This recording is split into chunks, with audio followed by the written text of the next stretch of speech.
¿cuánto valora usted la promesa de vida eterna? Es una pregunta. ¿Cuánto valoramos la promesa de vida eterna? Cuando enfocamos nuestro pensamiento, nuestras mentes en la vida eterna, es un momento bastante trascendental en nuestra vida. Pensar en la vida eterna, vida eterna, vida eterna. ¿Qué es lo que Dios me está ofreciendo a través de ello? En esta oportunidad vamos a entender, vamos a explicar que de nuestra relación personal con Dios depende la obtención de la promesa de vida eterna. De nuestra perfecta y armoniosa relación con Dios depende estar en el reino de Dios. Y eso es sinónimo de vida eterna. Estar en el reino de Dios es tener vida eterna. Bien, pero para poder entrar a ello, debemos de revisar qué es lo que nos quita el tiempo en nuestro diario vivir. Veamos nuestra dura realidad, veamos nuestra pura realidad, la vida diaria. La mayoría de las personas pasamos preocupados más por la supervivencia física que por la vida eterna. Vean esa comparación. El día a día nos exige trabajar, levantarnos temprano, cumplir con nuestra responsabilidad, tal vez ir al trabajo, ir a la escuela, llevar a los niños, etcétera, etcétera. Ese trajín diario, ubíquese en su trajín. Para muchos, entonces, la idea de vivir eternamente es algo etéreo, quizá algo de segunda importancia.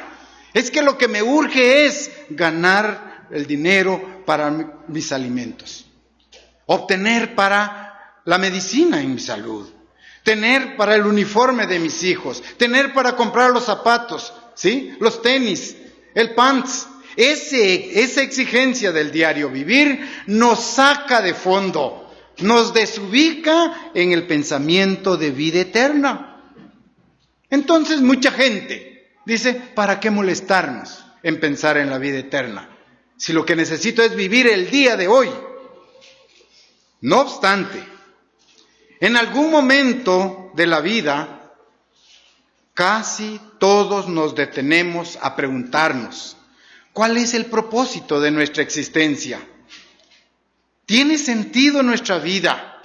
¿Por qué estamos aquí? ¿Sí? ¿Hacia dónde vamos al final de cuentas? Vean lo que es la vida. Físicamente, nacer, morir, reír, llorar, gritar, vendar, sufrir, gozar, odiar, rechazar, amar, recibir, pedir, etcétera, etcétera. Eso es la vida física. ¿Sí? Allí, en esos conceptos, en esos verbos, queda clavado el concepto de vida. Es una existencia que generalmente dura entre 70 y 80 años. Y ahí terminó todo. ¿Pero es esta vida física todo lo que hay? ¿Tiene algún propósito nuestra existencia? ¿Habrá un significado que nunca hemos sospechado? A estas preguntas necesitamos encontrar respuestas. Ubíquese, la tecnología, ¿cuánto ha aumentado? La medicina y otros campos del saber han aumentado desproporcionalmente. Pero, ¿acaso la medicina o la tecnología y las otras ramas del saber humano nos ofrecen alguna esperanza para la solución de nuestros problemas? Y encontramos una respuesta fría, un no rotundo. Pero con todo lo que nos preocupa hoy, ¿quién tiene tiempo para preocuparse por el mañana? Para pensar sobre la promesa de vida eterna. En Mateo 7:13 se nos amonesta. Mateo capítulo 7, versículo 13 y 14. Mateo 7, 13 y 14. Entrad por la puerta estrecha, porque ancha es la puerta y espacioso el camino que lleva a la perdición, y muchos son los que entran por ella.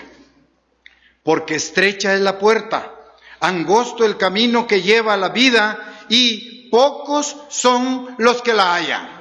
Ahí tenemos el enfoque correcto ahora para poder visualizar y para poder sentir lo importante de la promesa de la vida eterna. Jesucristo nos dice: entrad por la puerta estrecha, por ese conocimiento singular que usted tiene, por ese llamamiento que Dios le ha hecho. Dice: porque estrecha es la puerta, angosto el camino que lleva a la vida eterna, y pocos son los que la hallan. El apóstol Juan registró también una instrucción de Jesucristo. Él dijo: yo he venido para que tengan vida y para que la tengan en abundancia. Pero también insiste: entrad por la puerta estrecha. Ese es el llamamiento: entrad por la puerta estrecha, lo que estamos leyendo. Porque estrecha es la puerta que nos lleva a la vida, a la promesa de la vida eterna.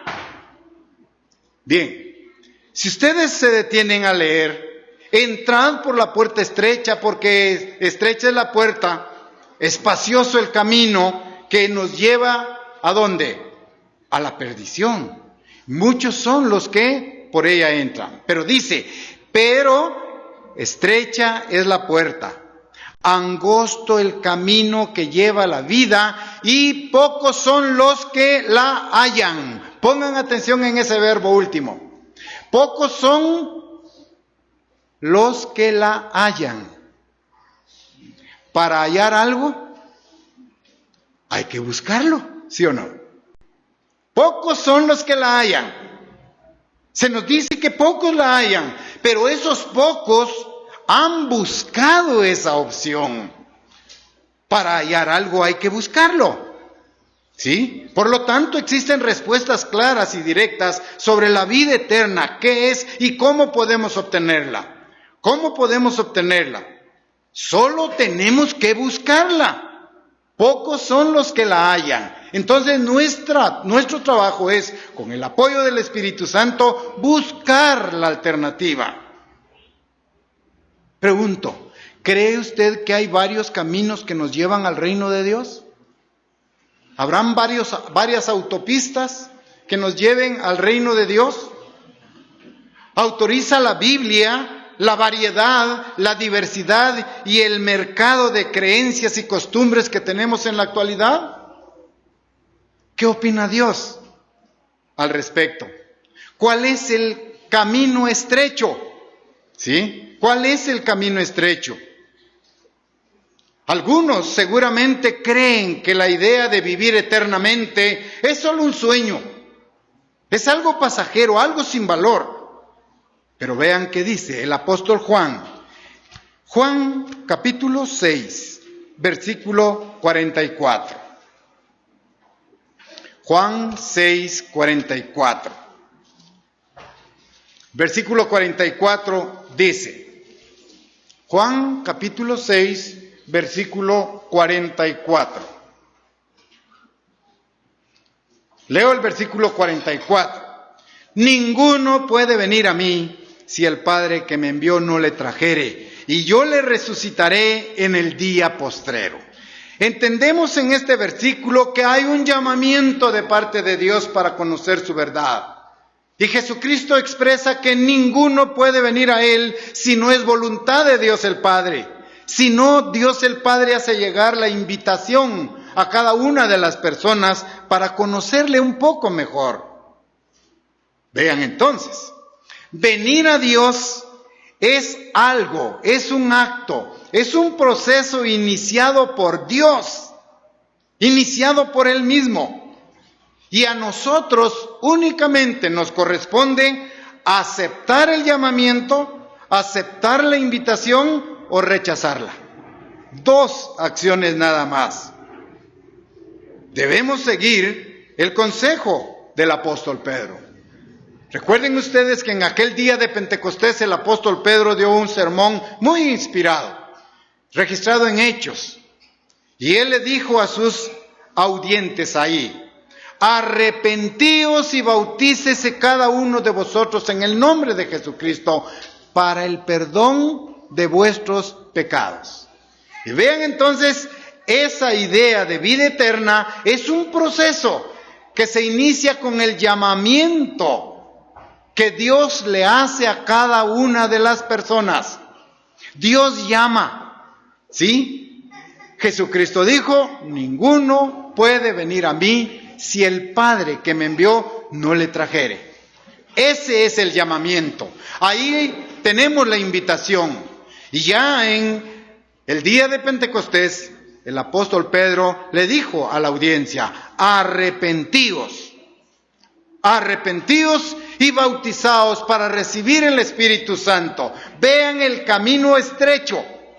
Esto es entrar por la puerta estrecha, aceptar el llamamiento, arrepentirse, bautizarse, recibir el Espíritu Santo, y estamos ahora en la ruta perfecta hacia el reino de Dios. ¿Ya? Este proceso, estas etapas permitirá que vivamos una vida nueva a la cual hemos sido llamados. Entonces, las diferentes etapas, desde el llamamiento, el arrepentimiento, el bautismo, el bautismo representa el compromiso más importante que pueda tener un ser humano. El bautismo es una ceremonia sencilla, mediante la cual reconocemos un cambio profundo en nuestra actitud y nuestros pensamientos. Se opera en nosotros, en nuestra mente y en nuestro corazón, un cambio que solo Dios puede provocar. Este acto, el bautismo, simboliza nuestro total sometimiento a Jesucristo. Pero valoren ustedes, ¿qué implica? ¿Qué requiere? Un total sometimiento a Jesucristo como nuestro amo, como nuestro Señor y como nuestro Salvador. Amo, Señor y Salvador. Ahora ya no vivo yo, tiene que vivir Jesucristo. Vea, a través del acto del bautismo, yo le entrego a Jesucristo toda mi vida. El deseo ferviente de Jesucristo es que cada uno de nosotros emprenda ese viaje hacia la vida eterna. ¿Y cómo lo iniciamos? Con nuestro llamamiento, tomando en serio nuestro llamamiento. Acto seguido, el arrepentimiento que Dios va a hacer surgir en la persona. Tercera etapa, el bautismo, que es la muerte de mi viejo hombre, mis viejos hábitos. La recepción del Espíritu Santo, que me va a dar el poder para vencer el pecado, a la sociedad y a mi naturaleza humana. Y ahora iniciamos el viaje hacia la vida eterna. Recuerden en Mateo: entrad pues por la puerta estrecha. Ahora Dios nos tiene en el camino correcto. Segunda de Pedro, capítulo 3, versículo 9. Segunda carta del apóstol Pedro, capítulo 3, versículo 9. Ahora Jesucristo es mi amo, mi Señor y mi Salvador. Ahora mi vida está totalmente sujeta, sometida a los principios e instrucciones de Dios a través de Jesucristo. Segunda carta del apóstol Pedro, capítulo 3, versículo 9, dice: el Señor no retarda su promesa, según algunos la tienen por tardanza, sino que es paciente para con nosotros, no queriendo que ninguno perezca, sino que todos procedan al arrepentimiento. Ya en el sendero correcto, una vez aceptada la invitación de parte de Dios, esto es mi llamamiento, ahora Dios comienza a trabajar en mí y va a producir en mí, en mi actitud interna, en mi interior, ese gesto de arrepentimiento. Va a comenzar a hacer surgir en mí la actitud de arrepentimiento, porque Él dice, no queriendo que ninguno perezca, sino que todos procedan al arrepentimiento. Pero el arrepentimiento se inicia con mi llamamiento, con la invitación a conocer sus caminos, con la invitación de caminar por la puerta estrecha, ¿sí? Porque ancha es la puerta que lleva a la perdición, ¿sí? Pero estrecha es la puerta que nos lleva a la vida eterna, y dice, pocos son los que la hallan. Leímos ahí. Entonces, vemos lo importante del llamamiento. El llamamiento de Dios no se va a manifestar a través de visiones, si usted está esperando ese momento. Dios llama cuando abre el entendimiento a su verdad. Ese es el llamamiento de Dios. Cuando usted comienza a obedecer la ley de Dios, está ya en la fase del llamamiento de Dios. La ceremonia del bautismo, tal como lo presenta la Biblia y lo entendemos, es mucho más que un símbolo, una ceremonia simple. El bautismo no es para niños, no es para adolescentes, porque a ellos adolecen, ¿sí? Vean la palabra adolescentes, de adolecer, les falta preparación, madurez física, madurez intelectual. Entonces vemos que el bautismo es una ceremonia muy sencilla, pero importante para personas maduras, ¿sí? Viene a ser el resultado de una decisión sumamente seria que solo puede ser tomada por una persona madura, física, intelectual, emocional y espiritualmente. Vamos ahí, en ese proceso. Lucas capítulo 14 ahora sigue instruyendo sobre este tema. ¿Cuánto valoramos la promesa de vida eterna? El Evangelio de Lucas tiene registrado en el capítulo 14, en los versículos 26 al 33, lo siguiente. Previo al bautismo, hay que calcular el costo. Aquí está esa escritura de calcular el costo. Dice Lucas 14, 26 al 33, lo siguiente. Desde el 25. Grandes multitudes iban con él, y volviéndose les dijo, si alguno viene a mí y no ama menos, que es la correcta traducción, ¿sí? Y no aborrece a su padre, madre, mujer, e hijos y hermanos y hermanas, y aún su propia vida, no puede ser mi discípulo. Vean qué determinante.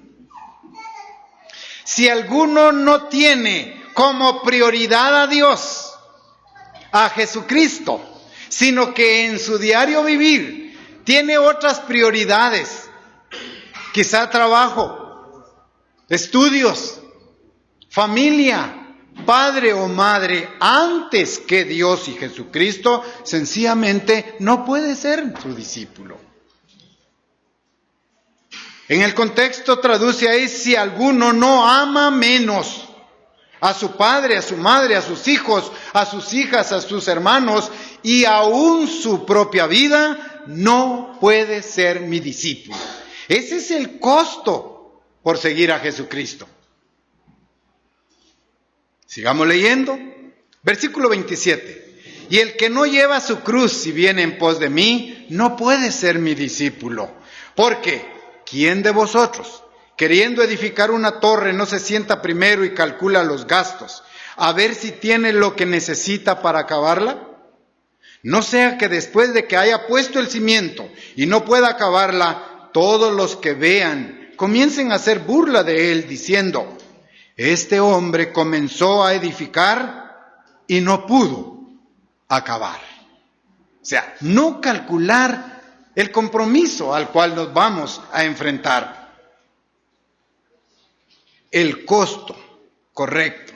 Jesús advirtió correctamente que seguir sus caminos, que ir por la puerta estrecha, es producto de calcular severamente qué tenemos que hacer. Calcular los costos, lo que implica.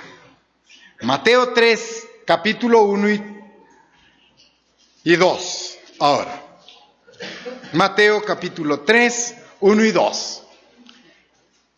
El camino hacia la vida eterna nos ubica en, número 1, nuestro llamamiento. Paso número 2, importante, el arrepentimiento. Mateo 3, versículo 1, 2 dice: en aquellos días vino Juan el Bautista predicando en el desierto de Judea y diciendo, vean el tema que predicaba Juan: arrepentíos porque el reino de los cielos se ha acercado. Inmediatamente después de que Dios nos llama, el arrepentimiento es el primer paso en una relación íntima con Dios. Sin el arrepentimiento nos encontramos apartados de Dios. Si no hay arrepentimiento, no podemos tener una perfecta relación con Dios. ¿Por qué? Porque nuestros pecados hacen la separación.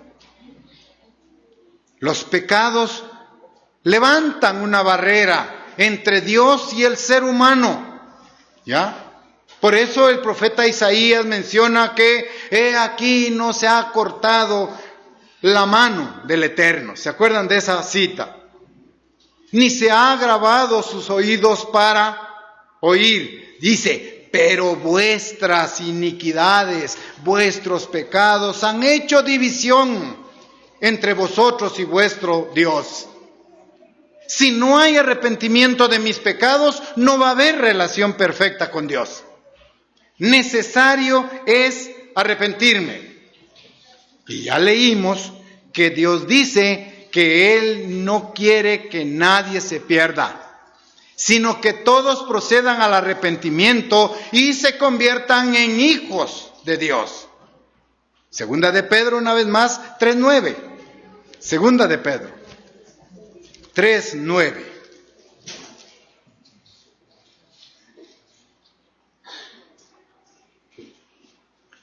El Señor no retarda su promesa. Estamos repitiendo esta cita.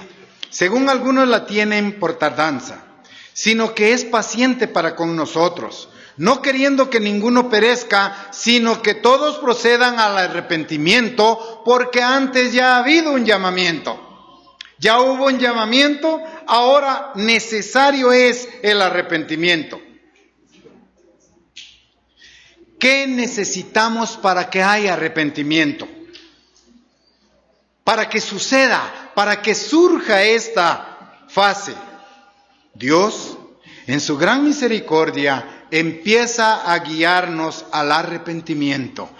Capten bien, Dios nos guía al arrepentimiento. Romanos capítulo 2, versículo 4. Romanos 2, 4. Romanos 2, 4. ¿O menospreciáis las riquezas de su benignidad, paciencia, longanimidad, ignorando que su benignidad te guía al arrepentimiento? Vean quién propicia el arrepentimiento. ¿De dónde viene? ¿De dónde se origina el arrepentimiento? Dios nos guía al arrepentimiento.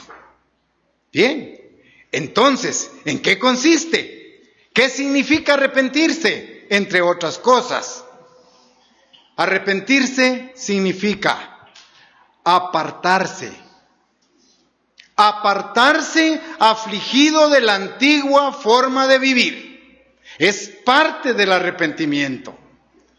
Cambiar positivamente el modo de pensar es parte del arrepentimiento. Vean entonces estas manifestaciones. Sentir profundo remordimiento por nuestros pecados y nuestra mala forma de vivir es estar en la fase del arrepentimiento.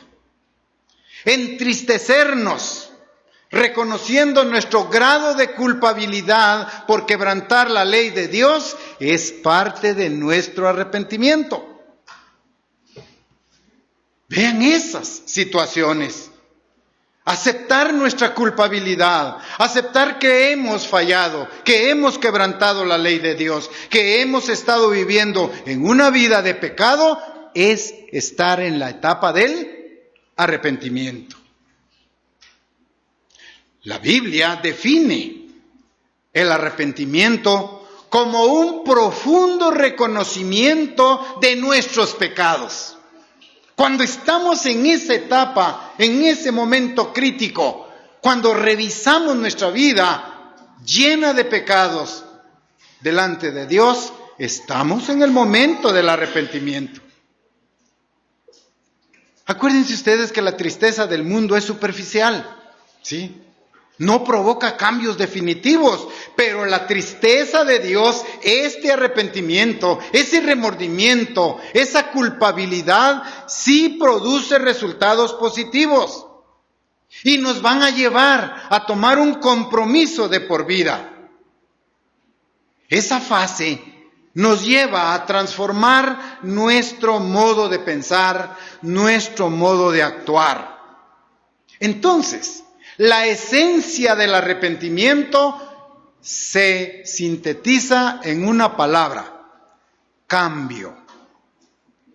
La fase del arrepentimiento se sintetiza en cambio.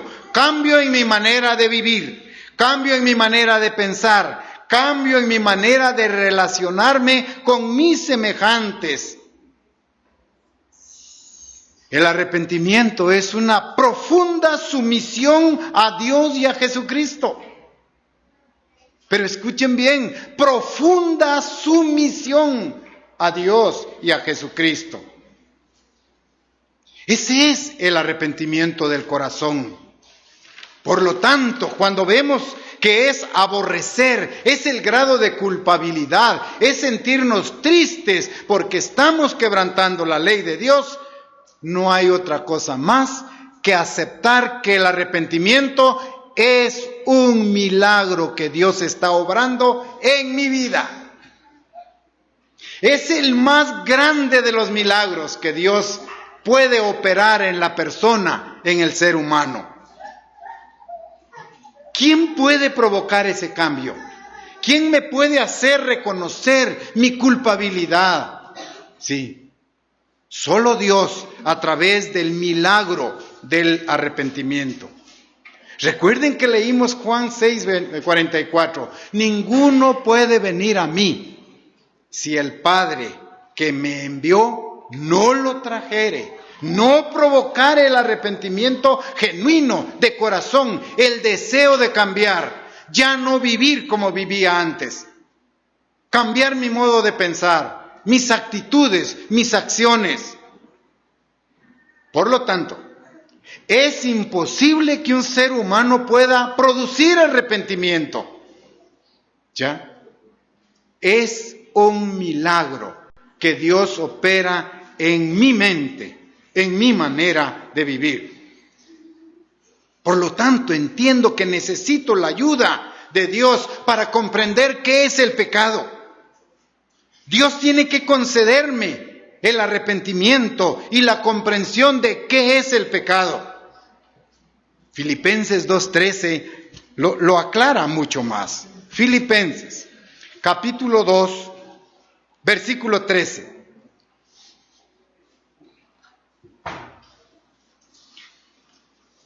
Filipenses, capítulo 2, versículo 13, dice: porque Dios es el que en vosotros produce así el querer como el hacer por su buena voluntad. Vean qué claro es Dios a través de Pablo escribiéndole a los filipenses. Porque Dios es el que en vosotros produce. Vean las dos situaciones. El querer como el hacer. Vean a dónde va. Dios es el que produce el cambio en la mente. El querer. Dios es el que produce el cambio en el hacer, que es la conducta. Vean que va primero al cambio mental y se refleja en el cambio físico. Dios es el que en vosotros produce así el querer, nuestro interior, el deseo, nuestros pensamientos, como el hacer, nuestras conductas, por su buena voluntad. Recuerden que el deseo de Dios es que todos los hombres sean salvos y que vengan al conocimiento de la verdad. Eso es parte de su plan, pero algo es importante. El deseo de Dios es que todos sean salvos, que todos tengan vida eterna, que vengan al conocimiento de la verdad, pero no obliga a nadie. Vean bien, el deseo, la intención, el propósito de Dios es que todos tengan vida eterna, que todos sean salvos. Cuando usted lee que todos sean salvos es que tengan vida eterna. Pero Dios no obliga a nadie. La decisión sigue siendo suya. La decisión de caminar, de entrar por la puerta estrecha es suya. Dios cumple con su parte, lo llama, provoca el arrepentimiento, pero la decisión del bautismo es suya. Él respeta su decisión. Acciones que apoyan, acciones que me van a ayudar a tener una mejor relación con Dios, estudio de la Biblia, oración constante, ejercicios básicos espirituales, estudiar la Biblia, la palabra de Dios, junto con un fuerte plan y deseo de sometimiento, una perfecta comunicación a través de la oración, y van a ir creando mejores opciones, mejores relaciones para con Dios. Primero, Dios tiene que convencernos de qué es el pecado, de que nuestra vida es una vida desafiante al camino de Dios. Nos enseña qué es el pecado para hacer surgir inmediatamente después la actitud del arrepentimiento. En ese momento, usted dice, ¿cuán lejos estoy de Dios? ¿Cuán separado estoy de Dios? ¿Quién me aleja de Dios? ¿Quién me aísla de Dios? Mis pecados. Cuando estamos en esa condición, reconocemos que los pecados que yo cometo, el quebrantamiento de la ley de Dios, cada día me separan más y más de Dios. Y llego a reconocer a determinado punto un grado de hostilidad que está arraigado en mi mente y en mi corazón. Primera carta del apóstol Juan, ahora. Primera de Juan 1, 9 y 10. Primera carta del apóstol Juan, capítulo 1, versículos 9 y 10.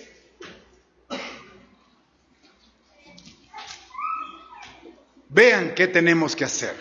Si confesamos nuestros pecados, Él es fiel y justo para perdonar nuestros pecados y limpiarnos de toda maldad. Si decimos que no hemos pecado, le hacemos a Él mentiroso y su palabra no está en nosotros.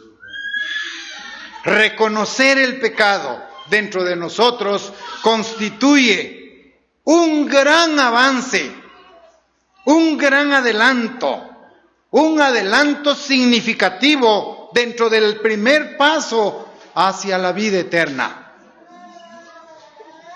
Si confesamos nuestros pecados ante Dios, no ante ningún hombre. No podemos ir y confesarnos delante de un ministro. No, vamos a confesar nuestros pecados delante de Dios, porque Él es el que va a perdonar nuestros pecados. El pecado es el quebrantamiento de la ley de Dios, ¿sí? La infracción a la ley de Dios. Pero hoy vean, en la sociedad el pecado no es un tema de moda. El pecado es algo tan común. Lo que hoy en la sociedad está de moda es buscar la manera de justificar nuestros pecados. Y usted ha escuchado algunas propuestas en un juicio.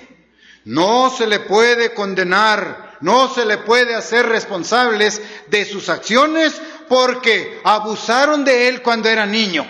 ¿Una justificación? ¿Qué está haciendo ahí? Protegiendo el pecado. Y muchas justificaciones legales más que hay en la sociedad. Pero Dios dice claramente, Primera de Juan 3:4, estamos ahí. Todo aquel que comete pecado, infringe también la ley, pues el pecado es infracción de la ley. Claro, directo. Mis pecados me alejan de Dios, ¿sí? Pero leímos, si confesamos nuestros pecados, Él es fiel, Él es justo para perdonar nuestros pecados y limpiarnos de toda maldad. Vean entonces que Dios toma la iniciativa.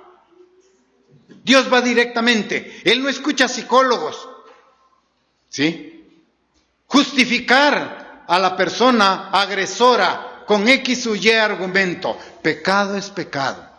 El que infringe la ley peca. Es lo que estamos leyendo ahí. Primera de Juan, estamos ahí, capítulo 2, versículos 3 y 4. Primera de Juan, capítulo 2 ahora, versículos 3 y 4.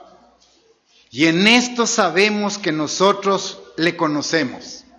Si guardamos sus mandamientos. El que dice yo le conozco y no guarda sus mandamientos, el tal es mentiroso y la verdad no está en él. Entonces, ¿por qué debe preocuparnos el quebrantar la ley de Dios? ¿Cuál debe ser la razón?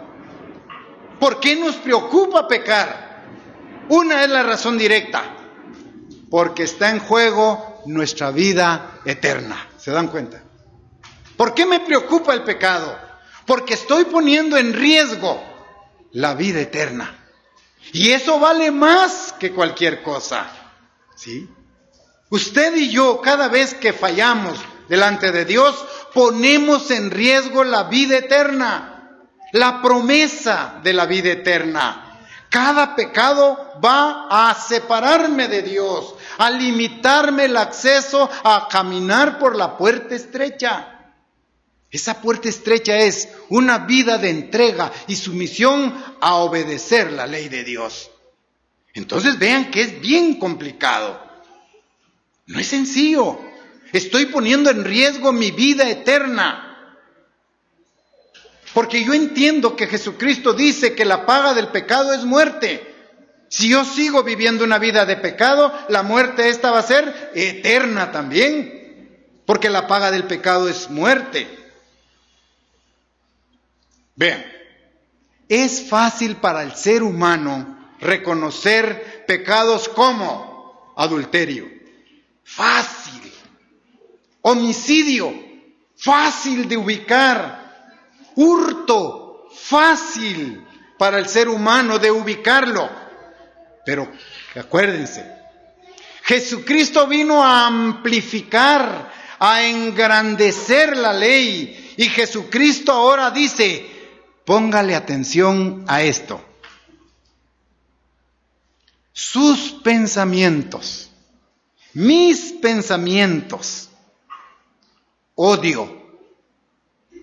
Eso es pecado también. ¿Se dan cuenta? Yo veo el adulterio como un gran pecado. ¿Y qué del odio que siento por el prójimo? Es lo mismo. Y si yo tengo odio en mi corazón, estoy arriesgando la promesa de vida eterna. Véanlo así, veámoslo así.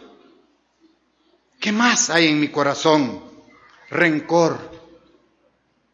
Igual que hurtar, igual que tener dioses ajenos, igual que tener imágenes, quebrantar el primero, segundo y tercer mandamiento de la ley de Dios. Incluyamos ahora codicia.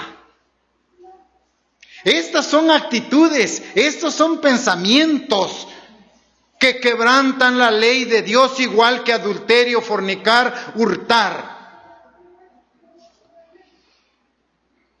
Por eso dice la Biblia, no hay justo ni aun uno. No hay un ser humano que no haya fallado. Porque la Biblia dice, por cuanto todos pecaron, están destituidos de la gloria de Dios. ¿Qué necesitamos? Arrepentimiento. No hay justo ni aun uno. No hay quien entienda, dijo el apóstol Pablo a los romanos. No hay quien busque a Dios. No hay quien haga lo bueno. No hay ni siquiera uno por nuestra naturaleza humana. ¿Qué hace el ser humano? Pablo dice, sus pies se apresuran a derramar sangre. Quebrantamiento, desventura, odio, rencor hay en sus caminos y no conocieron el camino de paz. No hay temor de Dios. Ese es el reflejo de la sociedad. No hay temor de Dios delante de sus ojos. Vemos entonces ahora que el arrepentimiento es un cambio interno. Estamos seguros que Dios sabe que somos pecadores. Pero aún así, Dios no es severo con nosotros. Dios no es severo con nosotros. Pero algo es, Dios sí exige que nos sometamos a Él. ¿Sí? Espera que adoptemos en nuestra nueva vida, una nueva vida, un nuevo enfoque, una nueva manera de pensar, una nueva manera de actuar. Y que nos convirtamos en un nuevo hombre, en una nueva mujer, cambiando pensamientos, actitudes, carácter y emociones. Cambio, transformación, ese es el verdadero arrepentimiento. Efesios 4, 22 al 23 nos motivan aún más. Efesios 4, 22 y 23 dice, en cuanto a la pasada manera de vivir, vean, despojaos del viejo hombre que está viciado, conforme a los deseos engañosos, y renovaos en el espíritu de vuestra mente. Ese es cambio. Allí se ve el verdadero arrepentimiento. Pero tenemos que ponerle atención, tomar en serio este caminar por la puerta estrecha. Tenemos que valorar, la vida eterna vale más que cualquier cosa material. ¿Cómo vivíamos antes? En rechazo a la ley de Dios. ¿Qué debemos hacer? Despojarnos del viejo hombre con sus pensamientos, acciones, carácter, conductas viciadas. Ya no tener esos deseos engañosos, sino renovaos en el espíritu de vuestra mente. Estas advertencias, estas amonestaciones significan para nosotros toda una vida de crecimiento, toda una vida de cambio, comenzando con el arrepentimiento genuino. Porque Dios dice que el ocuparse de la carne es muerte, pero el ocuparse del espíritu es vida y paz, vida eterna, vida abundante. Por lo tanto, el arrepentimiento es una decisión personal de Dios para cambiar de dentro hacia afuera.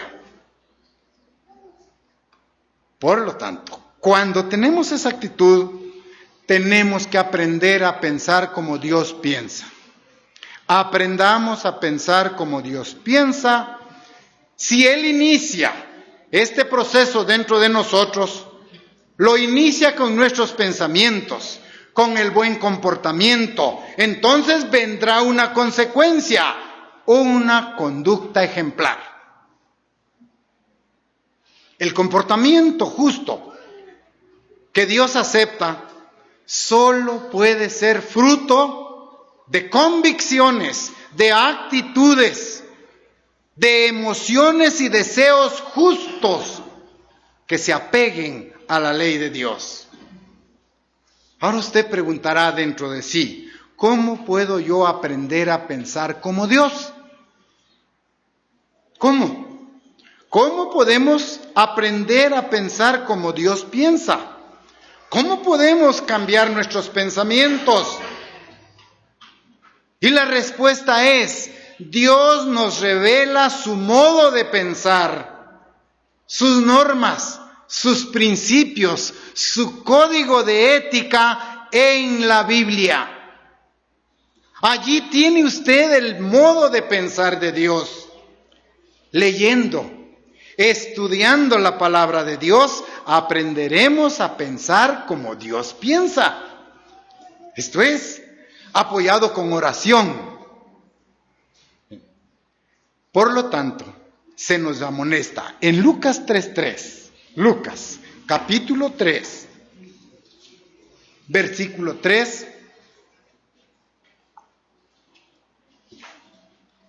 Vamos a aprender a pensar como Dios. Y ahora veamos una etapa más. Lucas capítulo 3, versículo 3. Si estamos en la fase del arrepentimiento, tenemos que producir frutos dignos de arrepentimiento. Lucas 3:3 dice: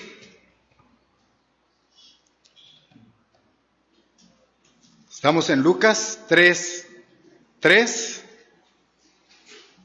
Y él fue por toda la región contigua al Jordán, predicando el bautismo del arrepentimiento para perdón de pecados.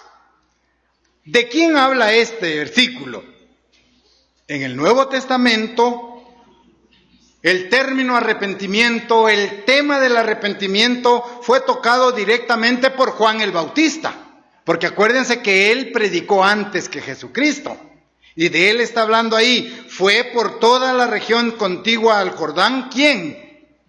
Juan el Bautista, predicando el bautismo del arrepentimiento para perdón de pecados. Ahí está el tema del arrepentimiento predicado por Juan el Bautista. Bien, ahora bien, se señala la relación que hay entre el bautismo, el arrepentimiento y el perdón de pecados. Son tres temas que se relacionan íntimamente: arrepentimiento, bautismo y perdón de pecados. Juan era muy conocido en su tiempo. Las multitudes le seguían y le pedían que los bautizara, pero él no bautizaba a todos los que le pedían este acto. Algunos sencillamente no entendían qué era el arrepentimiento, no entendían qué era el pecado. Versículos 7 y 8 del mismo capítulo en Lucas 3, 7 y 8. Y decía a las multitudes que salían para ser bautizadas por él. Estamos hablando de Juan el Bautista. ¡Oh generación de víboras! Vean el trato. ¿Quién os enseñó a huir de la ira venidera? Haced pues frutos dignos de arrepentimiento y no comencéis a decir dentro de vosotros mismos, tenemos a Abraham por padre, porque os digo que Dios puede levantar hijos a Abraham aún de estas piedras. Vean el tema de Juan el Bautista, el arrepentimiento, pero él no bautizaba a diestra y siniestra, a personas que decían, mire, yo quiero que me bautice. Recuerden que el bautismo es un acto, es un compromiso serio, el más serio e importante de toda la vida. Más importante que el matrimonio. Y todo lo demás. El compromiso es con Dios y con Jesucristo. ¿Ya? Ahora Juan el Bautista le decían que los bautizara. Y él les dice, no, ustedes para ser bautizados tienen que hacer frutos dignos de arrepentimiento. Bueno, pero a veces leemos a la rápida, o muy rápido este versículo. Es sorprendente que Juan esté diciéndole así a las multitudes. Vean lo selectivo, vean la importancia del bautismo. Muchos se quedaron sorprendidos con esta respuesta. Juan se está negando a bautizarlos. Y la gente preguntó, seguía inquieta. Versículos 9 y 10. Sigamos la lectura. Y ya también el hacha está puesta a la raíz de los árboles. Por tanto, todo árbol que no da buen fruto se corta y se echa en el fuego. Vean la analogía. Versículo 10. Y la gente le preguntaba diciendo, entonces, ¿qué haremos? Vean esa pregunta que le hacen a Juan el Bautista, que es la misma que le plantean a Pedro en su sermón de Hechos 2. ¿Qué haremos? Es la pregunta, ¿qué haremos? 11. Y respondiendo les dijo, vean cuáles son los frutos de arrepentimiento. Haced pues frutos dignos de arrepentimiento. Captemos ahora cuáles son. Y respondiendo les dijo, el que tiene 2 túnicas, dé al que no tiene. Ese es un fruto digno de arrepentimiento. ¿Qué ven ustedes en esa actitud? El que tiene 2 túnicas, dé al que no tiene. ¿Cuál es el fruto de arrepentimiento que usted advierte allí? Dar, compartir. El que tiene 2 túnicas, dé al que no tiene. Ayudar al necesitado en el momento de su necesidad. Ese es fruto de arrepentimiento. Porque antes teníamos y nunca compartíamos. ¿Se dan cuenta? Ese es el camino por la puerta estrecha. El que tiene 2 túnicas, dé al que no tiene. El que tiene que comer, haga lo mismo. A veces, nuestra despensa está llena. Se echa a perder el producto. Y no prevemos, y no vemos, y no alcanzamos a ver la necesidad de nuestro hermano. Preferimos que se eche a perder en la refri y no compartir. ¿Será ese un fruto de arrepentimiento? Esos son los frutos dignos de arrepentimiento, hermanos, que quiere Dios que proveamos. Esto es caminar, entrar por la puerta estrecha. Porque angosto es el camino que lleva a la vida eterna. El que tiene 2 túnicas, dé al que no tiene. El que tiene de comer, comparta con el que no tiene. Y luego dice, haga lo mismo. No debe ser teoría. Esto no es teoría. Esto no es religión. Debe ser un camino de vida. Un hacer diario. ¿Sí? Es compartir con el que no tiene. Esos son los frutos dignos de arrepentimiento. Ya no tener en nuestra mente aquella idea mezquina del obtener para mí y no importa que se eche a perder. Caja de cornflakes, litros de leche, queso, requesón, etcétera. ¿Por qué no compartir?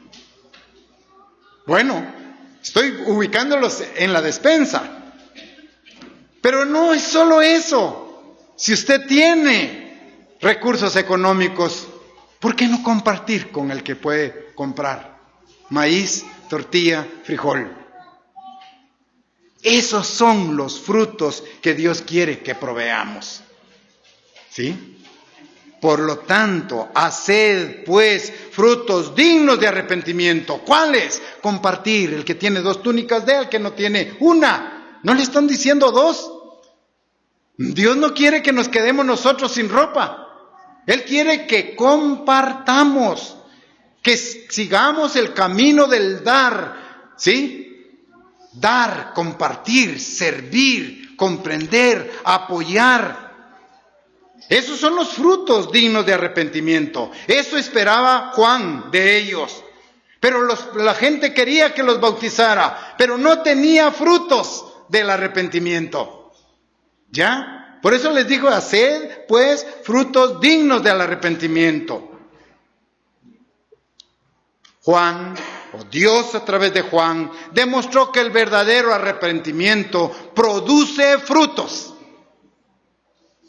resultados auténticos, que salen de un corazón nuevo, de un nuevo corazón, de un corazón limpio, puro, justo, un corazón transformado.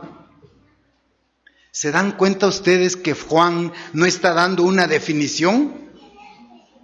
No está dando una definición de arrepentimiento. El arrepentimiento es el acto a través del cual, lo que usted puede encontrar en un diccionario. Juan está tomando ejemplos de la vida diaria que nos ubican en cambiar nuestras maneras de vivir. Utiliza ejemplos prácticos que demuestran el verdadero arrepentimiento. Sigo en la lectura. Versículo 12. Vinieron también unos publicanos para ser bautizados y le dijeron: Maestro, ¿qué haremos? Él les dijo, fíjense quiénes llegaron, unos publicanos. Él les dijo: no exijáis más de lo que os está ordenado. No exijáis más de lo que está ordenado, le dice a los publicanos. Sigamos la lectura. También le preguntaron unos soldados, diciendo: ¿y nosotros qué haremos? Pregunto, ¿habían comprendido o no? Sí, porque están preguntando, ¿qué haremos? Y les dijo: no hagan extorsión a nadie, ni calumnien, contentaos con vuestro salario. Esos son frutos dignos de arrepentimiento. Son actitudes, son hábitos, son normas de conducta que debemos desarrollar basados en compartir, dar y servir. Esos son los frutos dignos del arrepentimiento. Como servidores públicos, los publicanos se negaban a reconocer sus faltas. Los soldados también dicen: ¿qué haremos? ¿Sabían o no que estaban extorsionando los soldados? Lo sabían, pero se están negando a aceptar su culpabilidad. Pregunto, ¿exige o no sacrificio personal? ¿Exige o no fuerza de voluntad compartir con el hermano? El que tiene 2 túnicas, dé al que no tiene. El que tiene que comer, dé al que no tiene. ¿Eso no un gran esfuerzo? Exige fuerza de voluntad. Estos son los frutos dignos del arrepentimiento: servir, ayudar, colaborar, apoyar, ser positivos. Cuando una parte del cuerpo se duele, todos nos dolemos. Cuando una parte del cuerpo es puesta en alto, todos nos sentimos bien enaltecidos. El fruto específico que Juan buscaba era cambio de comportamiento. Eso es lo que Dios quiere de nosotros. Cambios de comportamiento. Jesús nos aclara que los cambios más necesarios vienen del corazón, vienen de la mente, son pensamientos y actitudes. Marcos 7, 20 al 21. Marcos capítulo 7, versículo 20 al 21. Marcos 7, 20. 21 al 22. Estamos ahí en esto, llegando ahí a Marcos, es el Evangelio, capítulo 7, de los versículos del 20 en adelante.